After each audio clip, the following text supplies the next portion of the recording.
Pernahkah kamu berhenti sejenak di tengah kesibukan yang terus berlari, lalu bertanya dengan jujur pada diri sendiri, apakah hidup yang sedang kita jalani ini benar-benar berguna untuk orang lain? Bukan sekadar terlihat sibuk, bukan hanya lelah karena rutinitas, tetapi sungguh memberi makna di luar kepentingan diri kita sendiri. Setiap hari kita bangun dengan daftar tugas, tenggelam dalam pekerjaan, target, dan tuntutan yang seolah tak pernah habis. Waktu berjalan cepat, hari berganti tanpa terasa, dan kita sering merasa sudah melakukan banyak hal. Namun apakah banyaknya aktivitas selalu berarti ada nilai yang kita tinggalkan? Kita sering mengukur hidup dari seberapa penuh jadwal kita, seberapa sibuk kalender kita, dan seberapa sering kita merasa capek. Seolah lelah adalah bukti bahwa hidup kita penting. Padahal kesibukan tidak selalu sejalan dengan kebermanfaatan. Ada orang yang sibuk mengejar pengakuan, ada yang sibuk mempertahankan citra, ada pula yang sibuk hanya agar tidak perlu berhadapan dengan pertanyaan paling mendasar tentang makna hidup. Dalam hiruk pikuk itu, kita jarang memberi ruang untuk bertanya, untuk benar-benar mendengar suara hati yang jujur dan tidak bisa dibohongi. Lalu malam datang, suasana menjadi lebih tenang, tidak ada notifikasi yang mendesak, tidak ada tuntutan yang harus segera dipenuhi. Di saat sunyi seperti itu, sering muncul pertanyaan yang pelan namun tajam. Apakah kehadiranku hari ini membuat hidup orang lain sedikit lebih baik? Apakah ada kebaikan yang tertinggal dari langkah-langkahku? Atau aku hanya sekadar bertahan, menghabiskan hari demi hari untuk diriku sendiri? Pertanyaan ini tidak datang untuk menyalahkan, tetapi untuk mengingatkan. Ia hadir sebagai cermin, memperlihatkan arah hidup yang sedang kita tempuh. Kadang jawabannya tidak nyaman. Kita menyadari bahwa banyak energi dihabiskan untuk hal-hal yang hanya memuaskan ego. Banyak keputusan diambil bukan karena benar, tetapi karena mudah. Banyak kesempatan untuk berbuat baik dilewatkan karena kita terlalu sibuk memikirkan diri sendiri. Namun stoikisme mengajarkan, kesadaran adalah awal dari perubahan. Dengan berani mengajukan pertanyaan ini, kita sedang membuka pintu menuju hidup yang lebih bermakna, hidup yang tidak hanya terasa penuh, tetapi juga berguna. Hidup yang tidak hanya tentang bertahan, melainkan tentang memberi arti, setenang dan sejujur mungkin.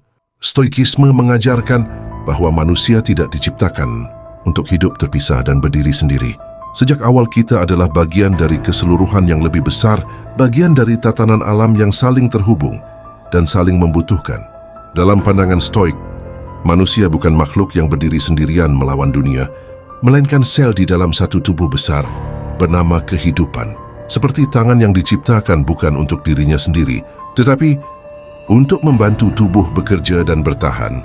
Demikian pula manusia hadir bukan hanya untuk kepentingan pribadinya, tetapi untuk saling menguatkan satu sama lain. Ketika tangan bergerak, ia tidak bertanya, apakah itu akan menguntungkan dirinya secara langsung. Ia bergerak karena itulah fungsinya. Begitu pula manusia. Kita memiliki kemampuan berpikir, merasakan, dan bertindak bukan semata-mata untuk mengejar kepuasan pribadi, tetapi untuk memberi kontribusi pada lingkungan tempat kita hidup. Stoikisme memandang kebajikan sebagai hidup selaras dengan alam, dan hidup selaras dengan alam berarti memahami peran kita di dalamnya. Peran itu tidak pernah terpisah dari keberadaan orang lain. Namun dalam kehidupan modern, kita sering diarahkan untuk memusatkan hidup pada ambisi pribadi. Kita diajarkan untuk bersaing, membandingkan diri, dan mengejar pencapaian seolah-olah hidup adalah perlombaan tanpa garis akhir. Kesuksesan diukur dari jabatan, harta, dan pengakuan. Dari luar, hidup seperti ini tampak berhasil. Ada pencapaian yang bisa dipamerkan, ada hasil yang bisa dibanggakan. Tetapi tidak sedikit orang yang di balik semua itu merasakan kehampaan yang sulit dijelaskan. Ada ruang kosong yang tidak terisi oleh pencapaian apapun. Kehampaan ini bukan muncul karena pencapaian itu salah atau usaha itu keliru. Stoikisme tidak memusuhi kesuksesan. Yang menjadi masalah adalah ketika arah hidup menjadi terlalu sempit, hanya berputar di sekitar diri sendiri. Ketika seluruh energi dicurahkan untuk aku dan milikku, hidup kehilangan dimensi yang lebih luas.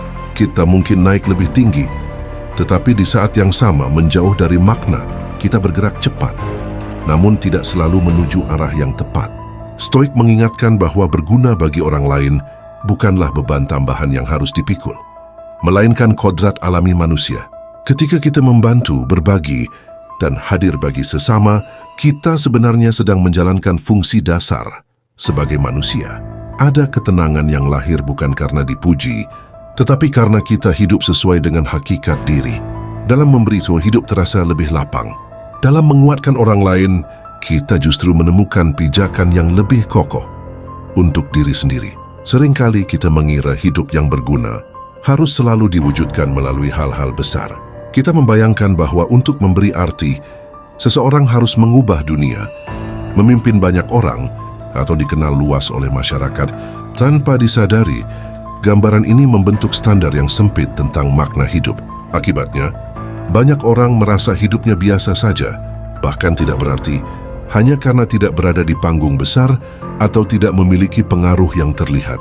Padahal stoikisme sejak awal mengingatkan bahwa nilai hidup tidak pernah diukur dari sorotan, melainkan dari dampak nyata yang ditinggalkan dalam kehidupan sehari-hari. Dalam pandangan stoik, kebajikan tidak membutuhkan penonton. Ia tidak bergantung pada tepuk tangan, pengakuan atau validasi dari luar. Justru, semakin sunyi sebuah kebaikan, seringkali semakin murni niat di baliknya.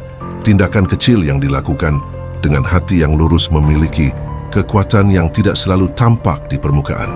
Sebuah kata yang menenangkan, sikap yang adil di tengah ketidakadilan, atau kesediaan untuk membantu tanpa diminta, sering meninggalkan bekas yang jauh lebih dalam dibanding pencapaian besar yang didorong oleh keinginan untuk dipuji. Stoikisme yang menekankan bahwa kita tidak sepenuhnya mengendalikan bagaimana dunia menilai kita. Reputasi, popularitas, dan pengakuan berada di luar kendali kita. Yang berada dalam kendali kita adalah niat, sikap, dan pilihan untuk berbuat benar. Ketika kita menggantungkan makna hidup pada pengakuan, kita menyerahkan ketenangan batin kepada sesuatu yang tidak stabil. Sebaliknya, ketika kita memilih untuk bertindak baik karena itu benar, bukan karena ingin dilihat, kita membangun makna hidup yang tidak mudah goyah. Tindakan kecil sering diremehkan karena dampaknya tidak langsung terlihat. Namun justru disitulah kekuatannya. Membantu tanpa dipuji melatih kerendahan hati. Hadir tanpa diminta melatih kepekaan. Berbuat baik tanpa perhitungan melatih keikhlasan. Semua ini membentuk karakter. Dan karakter adalah fondasi hidup yang berguna. Dunia mungkin tidak mencatatnya, tetapi orang-orang yang tersentuh akan mengingatnya dalam diam. Dalam perspektif stoik, hidup yang benar bukan tentang seberapa besar jejak yang kita tinggalkan di mata dunia, melainkan seberapa selaras kita hidup dengan nilai kebajikan yang kita yakini. Kita hidup di zaman yang secara halus, namun terus-menerus mengajarkan kita untuk bertanya, apa untungnya buat saya? Pertanyaan ini hadir dalam berbagai bentuk, dari keputusan kecil sehari-hari hingga pilihan besar dalam hidup. Ia tertanam dalam budaya kerja, relasi, bahkan cara kita memandang diri sendiri. Pada dasarnya, pertanyaan ini tidak selalu salah. Memikirkan kepentingan diri adalah bagian dari naluri bertahan hidup. Namun ia menjadi berbahaya ketika berubah, menjadi satu-satunya kompas yang mengarahkan langkah kita, seolah seluruh nilai hidup harus selalu kembali pada keuntungan pribadi. Ketika pertanyaan apa untungnya buat saya mendominasi, hidup perlahan menyempit. Setiap tindakan dihitung, setiap hubungan ditimbang, dan setiap kebaikan dipertanyakan manfaatnya. Kita mulai merasa lelah bukan karena terlalu banyak memberi, tetapi karena terlalu sibuk menghitung. Dalam kondisi seperti ini, relasi terasa transaksional, pekerjaan terasa hampa, dan keberhasilan pun kehilangan rasa puasnya. Kita mungkin mendapatkan banyak hal, tetapi tetap merasa kurang karena orientasi hidup hanya berputar pada diri sendiri. Stoikisme mengajak kita melakukan pergeseran yang tampak sederhana, namun sangat mendalam, dari bertanya, apa yang saya dapatkan? Menjadi, apa yang bisa saya berikan? Pergeseran ini bukan ajakan untuk mengabaikan diri, melainkan untuk memperluas cara pandang. Ketika kita menempatkan kontribusi sebagai tujuan, hidup tidak lagi terasa seperti perlombaan tanpa akhir. Kita berhenti mengejar validasi dan mulai berfokus pada kebajikan. Memberi bukan lagi kewajiban yang memberatkan, melainkan ekspresi alami dari karakter yang ingin hidup selaras dengan nilai. Saat fokus berpindah dari mengambil ke memberi, ada perubahan halus yang terjadi di dalam diri. Hidup terasa lebih ringan, karena beban ekspektasi perlahan mengendur. Kita tidak lagi menuntut hasil tertentu dari setiap usaha. Kita tidak terlalu terikat pada apakah kebaikan kita dibalas atau apakah usaha kita diakui. Nilai diri tidak lagi ditentukan oleh capaian atau reaksi orang lain, tetapi oleh niat dan tindakan yang kita pilih dengan sadar. Dalam pandangan Stoik, ketenangan batin lahir ketika kita melakukan bagian kita dengan baik, lalu melepaskan sisanya, memberi dengan niat lurus membebaskan kita dari kecemasan akan hasil. Kita cukup memastikan bahwa tindakan kita selaras dengan kebajikan, sementara penilaian dunia kita serahkan pada waktunya. Dengan cara inilah hidup menjadi lebih lapang, lebih tenang, dan pada akhirnya lebih bermakna. Menjadi berguna bagi orang lain tidak pernah dimaksudkan sebagai ajakan untuk mengorbankan diri sampai habis. Stoikisme dengan tegas tidak mengajarkan pengorbanan buta yang mengabaikan kondisi diri sendiri. Dalam pandangan Stoik, hidup yang baik justru menuntut kebijaksanaan, termasuk kebijaksanaan dalam menjaga diri. Kita diminta untuk tetap utuh, agar dapat terus memberi tanpa kehilangan arah dan ketenangan. Sebab seseorang yang hancur dari dalam tidak akan mampu menjadi penopang yang kuat bagi orang lain. Seringkali, keinginan untuk berguna disalahartikan sebagai kewajiban untuk selalu tersedia, selalu menuruti, dan selalu mendahulukan orang lain di atas segalanya. Padahal sikap seperti ini, jika dilakukan tanpa batas, justru berisiko melahirkan kelelahan batin, kekecewaan dan kemarahan yang terpendam. Stoikisme mengingatkan bahwa kebajikan tidak pernah bertentangan dengan akal sehat. Menjaga batas bukan tanda kurang peduli, melainkan tanda bahwa kita memahami kapasitas diri. Seperti pelita yang menerangi ruangan, cahaya hanya dapat dibagikan selama apinya terjaga. Jika sumbu dibiarkan habis dan minyaknya tidak diisi kembali, pelita akan padam dan tidak ada lagi terang yang bisa dibagikan. Analogi ini menggambarkan pentingnya merawat diri sebagai bagian dari tanggung jawab moral. Kita tidak bisa terus memberi waktu, tenaga, dan emosi tanpa memberi ruang bagi pemulihan. Merawat diri bukanlah tindakan egois, melainkan syarat agar kebaikan dapat berlangsung dalam jangka panjang. Merawat kesehatan fisik, menjaga batas emosi, dan memelihara ketenangan batin adalah bentuk disiplin. Stoik yang sering disalahpahami. Dalam dunia yang memuja pengorbanan ekstrim, menjaga diri kadang dianggap lemah, padahal justru sebaliknya, dibutuhkan keberanian untuk mengatakan cukup, untuk beristirahat, dan untuk memilih tidak terlibat dalam hal-hal yang merusak keseimbangan batin. Stoik mengajarkan bahwa kita bertanggung jawab atas apa yang berada dalam kendali kita, dan salah satunya adalah kondisi diri sendiri. Hidup yang berguna selalu dimulai dari diri yang seimbang. Ketika pikiran jernih dan emosi tertata, kita mampu memberi dengan lebih tulus, lebih sabar, dan lebih konsisten. Kebaikan yang lahir dari keseimbangan tidak terasa berat, tidak dipenuhi keluhan, dan tidak menuntut balasan. Ia mengalir alami, seperti napas. Dalam keseimbangan itulah, hidup menemukan bentuk kegunaannya yang paling sehat dan berkelanjutan. Marcus Aurelius pernah menulis bahwa apa yang tidak bermanfaat bagi sarang tidak akan pernah benar-benar bermanfaat bagi lebah. Kalimat ini terdengar sederhana, hampir seperti pengamatan biasa tentang alam. Namun di balik kesederhanaannya, tersimpan pemahaman yang sangat dalam tentang kehidupan manusia. Stoikisme melihat manusia bukan sebagai individu yang berdiri sendiri, melainkan sebagai bagian dari komunitas yang saling terhubung. Seperti lebah yang hidup dan bekerja untuk kelangsungan sarangnya, manusia pun hidup di dalam sistem yang menopang keberadaannya, baik itu keluarga, lingkungan, maupun masyarakat luas. Ketika seekor lebah hanya memikirkan dirinya sendiri dan mengabaikan sarang, ia mungkin bertahan sebentar, tetapi pada akhirnya akan kehilangan tempat berpijak. Sarang yang rusak berarti tidak ada perlindungan, tidak ada sumber daya, dan tidak ada masa depan. Prinsip yang sama berlaku dalam kehidupan manusia. Keputusan yang hanya menguntungkan diri sendiri, namun merugikan sekitar, perlahan akan menggerogoti fondasi yang selama ini menopang hidup kita. Kita mungkin merasa diuntungkan dalam jangka pendek, tetapi dampaknya akan kembali, seringkali dalam bentuk yang tidak kita duga. Lingkungan yang rusak akibat keserakahan akan mengurangi kualitas hidup semua orang, termasuk kita sendiri. Hubungan yang retak karena ego dan ketidakpedulian akan menciptakan jarak, kesepian dan konflik yang melelahkan. Kepercayaan yang hilang karena ketidakjujuran akan membuat hidup terasa rapuh, penuh kecurigaan, dan tidak aman. Semua ini bukan hukuman dari luar, melainkan konsekuensi alami dari pilihan yang tidak selaras dengan kepentingan bersama. Stoikisme mengajarkan untuk melihat sebab dan akibat dengan jernih, tanpa menyalahkan, tetapi juga tanpa menutup mata. Seringkali kita merasa keputusan kita adalah urusan pribadi, seolah tidak berdampak pada siapapun. Padahal hampir tidak ada tindakan yang benar-benar terisolasi. Setiap pilihan, sekecil apapun, beresonansi keluar diri kita.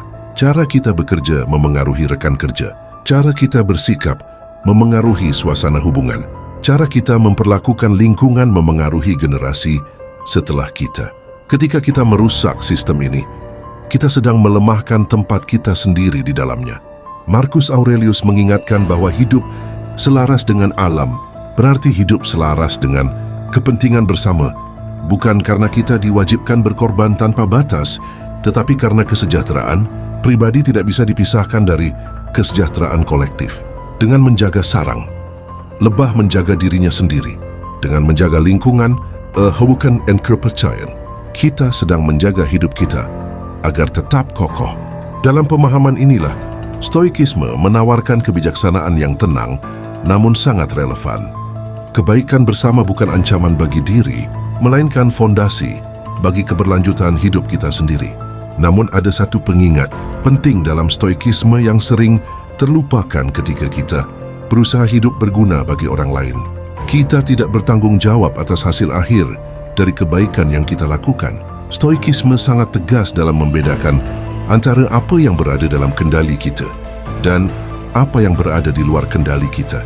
Perbuatan kita, niat kita, dan cara kita bersikap adalah wilayah tanggung jawab kita. Sementara bagaimana orang lain menilai, menerima, atau merespons kebaikan tersebut bukanlah milik kita untuk diatur. Banyak orang berhenti berbuat baik bukan karena tidak mampu, tetapi karena lelah dengan reaksi orang lain. Bantuan yang tidak dihargai, niat baik yang disalahpahami, atau usaha tulus yang justru dibalas dengan kecurigaan seringkali melukai hati. Dalam situasi seperti ini, Stoikisme mengajak kita untuk kembali pada prinsip dasar. Tugas kita adalah bertindak sesuai kebajikan, bukan memastikan hasilnya sesuai harapan. Ketika kita menggantungkan niat baik pada respon orang lain, kita sedang menyerahkan ketenangan batin kepada sesuatu yang tidak bisa kita kendalikan. Marcus Aurelius dan para Stoik lain berulang kali menekankan bahwa nilai moral suatu tindakan terletak pada niat dan karakternya, bukan pada konsekuensinya. Dunia penuh dengan faktor yang tidak bisa kita prediksi. Orang lain membawa latar belakang, luka dan persepsi mereka sendiri. Ketika kebaikan kita ditolak atau disalahartikan, itu lebih banyak berbicara tentang kondisi mereka daripada nilai dari tindakan kita. Menyadari hal ini membantu kita menjaga kejernihan pikiran dan tidak terjebak dalam kekecewaan yang berlarut-larut. Mengendalikan respon orang lain adalah usaha yang sia-sia dan melelahkan. Ia menuntut kita untuk terus menyesuaikan diri demi diterima, memodifikasi niat demi dipuji, dan mengorbankan prinsip demi pengakuan. Stoikisme justru mengajak kita berjalan ke arah yang berlawanan. Tetaplah bersikap adil, jujur, dan peduli, bukan karena dunia akan selalu membalasnya dengan baik, tetapi karena itulah bentuk karakter yang ingin kita jaga. Pada akhirnya, yang benar-benar berada dalam kendali kita hanyalah karakter, sikap, dan keputusan untuk tetap bertindak benar, bahkan ketika hasilnya tidak sesuai harapan.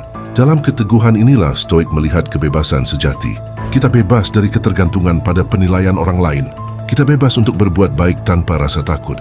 Dan dari kebebasan inilah, hidup yang tenang dan bermakna perlahan terbentuk, satu tindakan lurus pada satu waktu. Banyak orang menunda untuk berguna karena merasa dirinya belum cukup berhasil. Ada keyakinan diam-diam bahwa kebermanfaatan harus menunggu pencapaian tertentu. Kita sering mendengar kalimat seperti, nanti kalau sudah mapan, atau nanti kalau sudah punya lebih, baru bisa membantu. Tanpa sadar, kita menempatkan kebajikan sebagai sesuatu yang hanya boleh dilakukan setelah hidup terasa aman dan lengkap. Padahal waktu terus berjalan dan kesempatan untuk berbuat baik sering lewat begitu saja. Stoikisme melihat pola pikir ini sebagai kekeliruan yang halus namun berbahaya. Kebajikan tidak pernah menunggu kondisi ideal, karena kondisi ideal hampir tidak pernah benar-benar datang. Hidup selalu bergerak dalam keterbatasan, selalu ada kekurangan, ketidakpastian dan hal-hal yang belum selesai. Jika kita menunggu segalanya sempurna sebelum berbuat baik, kita mungkin akan menunggu seumur hidup. Stoik mengajarkan bahwa nilai suatu tindakan tidak ditentukan oleh seberapa besar sumber daya yang kita miliki, melainkan oleh niat dan cara kita bertindak dalam keadaan yang ada. Kamu bisa berguna hari ini dengan apa yang kamu miliki sekarang. Tidak perlu menunggu kekayaan, jabatan, atau pengaruh besar. Kebermanfaatan sering hadir dalam bentuk yang sangat sederhana. Mendengarkan seseorang dengan tulus di saat ia membutuhkan ruang untuk didengar adalah bentuk kepedulian yang nyata. Bekerja dengan jujur, meski tidak ada yang mengawasi, adalah kontribusi penting bagi kepercayaan bersama. Bahkan memilih untuk tidak menambah beban orang lain dengan bersikap adil dan bertanggung jawab sudah merupakan wujud kebajikan dalam kehidupan sehari-hari. Seringkali kita meremehkan tindakan-tindakan kecil ini karena tidak terasa heroik. Namun justru disitulah letak kekuatannya. Dunia tidak hanya dibangun oleh tindakan besar, tetapi oleh jutaan keputusan kecil yang dilakukan dengan integritas. Ketika banyak orang memilih untuk jujur, sabar, dan peduli dalam perannya masing-masing, kehidupan bersama menjadi lebih tertata dan manusiawi. Stoikisme menghargai konsistensi dalam hal-hal kecil sebagai fondasi karakter yang kokoh. Menunda untuk berguna juga sering berakar dari rasa takut. Takut tidak cukup, takut dinilai, atau takut bantuan kita dianggap sepele. Stoik mengajak kita untuk melepaskan ketakutan ini dengan kembali pada kendali diri. Kita tidak mengontrol bagaimana orang lain menilai kontribusi kita. Yang bisa kita pastikan hanyalah bahwa kita bertindak sesuai dengan kebajikan. Dengan berbuat baik sekarang, dalam keterbatasan yang ada, kita sedang melatih diri untuk hidup selaras dengan nilai yang kita yakini. Dan dari latihan harian inilah, hidup yang benar-benar berguna perlahan terbentuk. Hidup yang berguna tidak selalu ditunjukkan melalui tindakan yang terlihat, suara yang paling keras, atau sikap yang paling menonjol. Dalam banyak keadaan, hidup yang berguna justru menuntut keberanian untuk menahan diri. Stoikisme mengajarkan bahwa tidak semua kebenaran perlu diucapkan pada setiap saat. Tidak semua kemenangan perlu dirayakan di hadapan orang lain. Dan tidak semua keinginan harus segera dipenuhi. Kebijaksanaan bukan hanya soal bertindak, tetapi juga tentang mengetahui kapan sebaiknya tidak bertindak. Kita hidup di dunia yang mendorong reaksi cepat. Setiap pendapat ingin segera disuarakan, setiap emosi ingin langsung ditumpahkan, dan setiap perbedaan mudah berubah menjadi konflik. Dalam suasana seperti ini, menahan diri sering disalahpahami sebagai kelemahan atau ketakutan. Padahal dalam pandangan Stoik, penguasaan diri adalah salah satu bentuk kekuatan tertinggi. Dibutuhkan kedewasaan untuk memilih. Diam ketika kata-kata hanya akan memperkeruh keadaan, dan dibutuhkan keteguhan untuk menahan ego ketika ingin diakui atau dibenarkan. Tidak semua kebenaran membawa kebaikan ketika diucapkan tanpa pertimbangan. Ada kebenaran yang melukai, ada kejujuran yang datang dari dorongan ego, bukan dari niat untuk membangun. Stoikisme tidak mengajarkan untuk berbohong, tetapi mengajarkan kebijaksanaan dalam menyampaikan kebenaran. Bertanya pada diri sendiri, apakah kata-kata ini akan memperbaiki keadaan atau justru menambah luka adalah bentuk tanggung jawab moral. Dalam banyak situasi, memilih waktu yang tepat jauh lebih bijak daripada sekadar ingin didengar. Begitu pula dengan kemenangan dan pencapaian.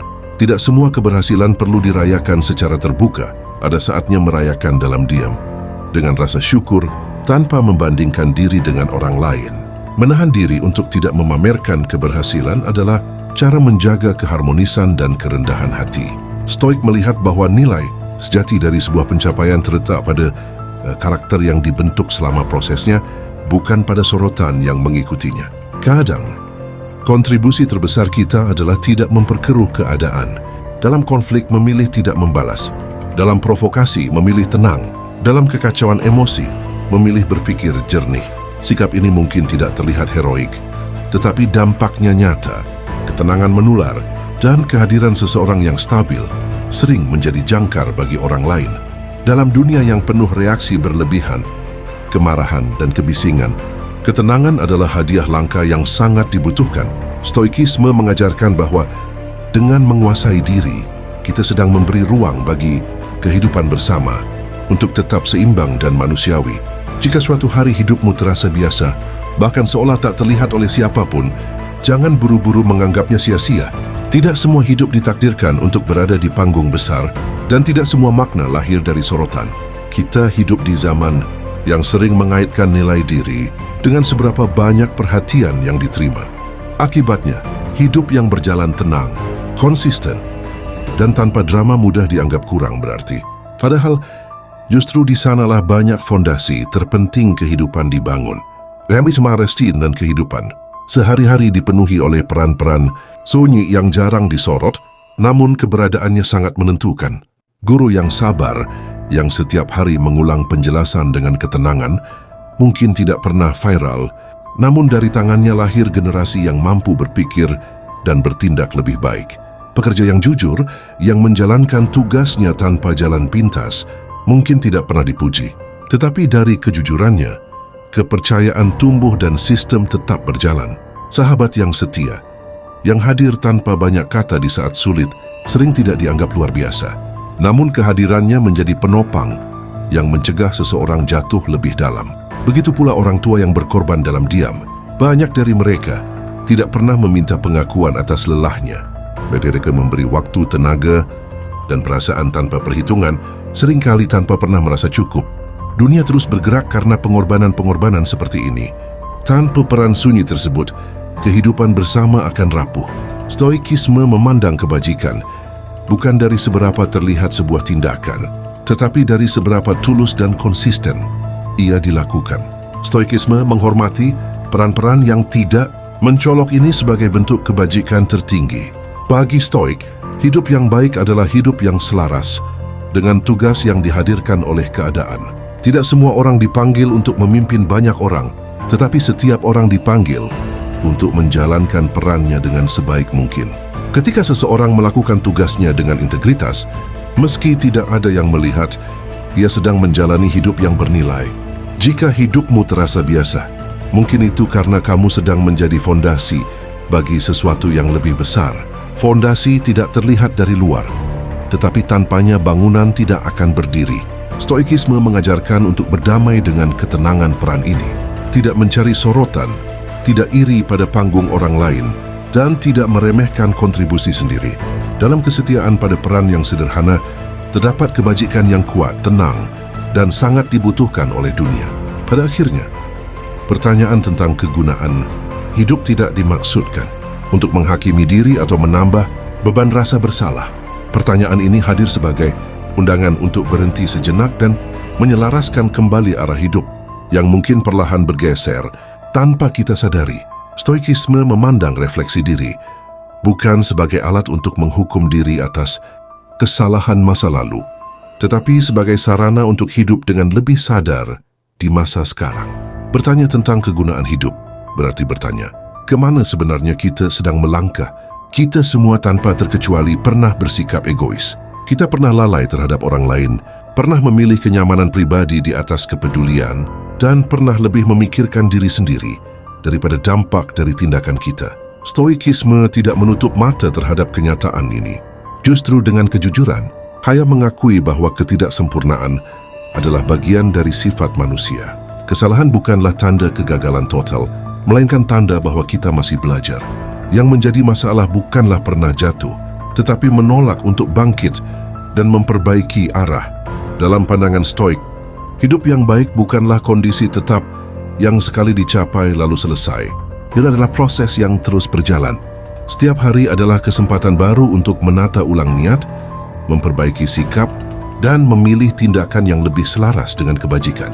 Kadang perbaikannya besar dan terasa jelas, namun lebih sering perbaikan itu hadir dalam langkah-langkah kecil yang hampir tidak terlihat. Menjadi sedikit lebih sabar, sedikit lebih jujur, atau sedikit lebih peduli sudah merupakan kemajuan yang nyata. Hidup yang berguna. Karena itu, bukan tujuan akhir yang bisa dicentang dari daftar pencapaian. Ia bukan gelar yang bisa disandang selamanya. Hidup yang berguna adalah praktik harian, seperti latihan yang tidak pernah benar-benar selesai. Ada hari ketika kita berhasil menjalankannya dengan baik, Dan ada hari ketika kita kembali tergelincir. Stoikisme mengajarkan untuk menerima dinamika ini dengan tenang, tanpa terlalu memuja keberhasilan atau terlalu keras menghukum kegagalan. Kesediaan untuk terus memperbaiki arah adalah inti dari kebajikan. Selama kita masih mau bertanya, masih mau mendengar suara hati, dan masih mau berusaha menjadi lebih baik dari kemarin, kita sedang berjalan di jalur yang benar. Hidup yang berguna tidak selalu terasa heroik atau istimewa, tetapi ia terasa jujur dan selaras. Dalam upaya harian yang sederhana namun konsisten inilah, makna hidup perlahan tumbuh, bukan sebagai beban, melainkan sebagai penuntun yang menenangkan. Maka malam ini sebelum kamu terlelap dan hari benar-benar berakhir, cobalah berhenti sejenak. Tarik napas perlahan, biarkan pikiran yang lelah mereda, lalu ajukan satu pertanyaan dengan lembut kepada diri sendiri. Hari ini, kehadiranku membawa kebaikan apa, sekecil apapun bagi orang lain? Pertanyaan ini tidak perlu dijawab dengan daftar panjang atau pencapaian besar. Bahkan jika jawabannya masih kosong, itu bukan kegagalan, melainkan awal dari kesadaran. Seringkali kita menutup hari dengan penilaian yang keras terhadap diri sendiri. Kita mengingat apa yang kurang, apa yang salah, dan apa yang belum tercapai. Stoikisme mengajak kita menutup hari dengan refleksi yang lebih tenang dan adil. Bukan untuk menghakimi, tetapi untuk memahami. Jika hari ini belum ada kebaikan yang sempat kita berikan, itu bukan alasan untuk merasa putus asa. Hidup tidak berhenti di satu hari. Setiap pagi membawa kesempatan baru untuk memilih sikap yang lebih baik, kata-kata yang lebih bijak, dan tindakan yang lebih selaras dengan kebajikan. Besok selalu memberi ruang untuk memulai kembali. Tidak perlu menunggu momen besar atau kondisi sempurna. Kesempatan itu sering hadir dalam hal-hal sederhana. Cara kita menyapa, cara kita mendengarkan, cara kita bekerja, dan cara kita menahan diri. Stoikisme mengingatkan bahwa hidup yang baik dibangun dari pilihan-pilihan kecil yang diulang dengan konsisten. Kita tidak dituntut untuk menjadi luar biasa, tetapi diminta untuk menjadi selaras dengan nilai yang kita yakini. Teruslah berjalan dengan tenang, tanpa terburu-buru mengejar pengakuan. Berbuatlah sesuai kebajikan, bukan karena ingin dilihat, tetapi karena itu benar. Ketika niat kita jernih, hidup tidak terasa seperti perlombaan. Kita berhenti membandingkan langkah dengan orang lain dan mulai memperhatikan arah kita sendiri. Dalam ketenangan itulah, kebaikan menemukan jalannya untuk hadir secara alami. Biarkan hidupmu memberi arti tanpa perlu pengakuan. Seperti matahari yang tetap terbit tanpa menunggu pujian. Kebaikan sejati tidak membutuhkan sorotan. Jika narasi ini menemanimu berpikir, jika ia memberi ruang untuk merenung dan menata ulang arah, bagikanlah kepada mereka yang mungkin sedang mencari ketenangan dan makna yang sama. Kadang satu refleksi yang dibagikan dengan niat baik bisa menjadi cahaya kecil bagi perjalanan orang lain.